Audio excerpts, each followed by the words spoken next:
Juste, voilà, où il y a le petit chéneau au-dessus du chien assis. Ok.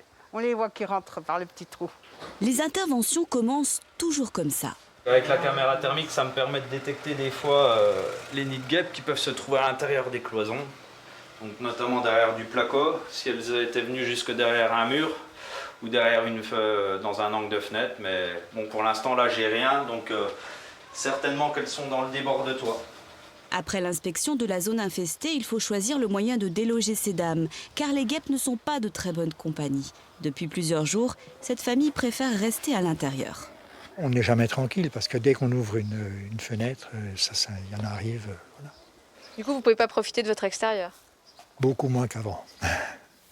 Cette famille est loin d'être la seule. Les professionnels jugent cette année 2020 exceptionnelle. L'hiver où on a eu des températures, où on a eu très peu de températures négatives, avec un printemps suivi d'un printemps où c'est qu'on a eu des températures assez élevées. On a des fruits aussi sur les arbres fruitiers, fait que les nids de guêpes ils sont énormément développés. Et puis on a des nids de guêpes qui sont relativement gros à cette période de l'année.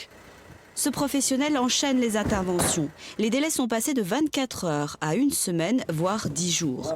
En cas de nid, il ne faut pas traîner. Les guêpes peuvent faire d'importants dégâts dans les habitations. Elles attaquent tout ce qui est les parties d'isolation, derrière les placos. Elles peuvent finir par rentrer, ça nous arrive parfois dans une chambre d'enfant. Les interventions coûtent en moyenne une centaine d'euros. Elles restent, on le voit, parfois périlleuses. Mieux vaut éviter de s'en charger soi-même.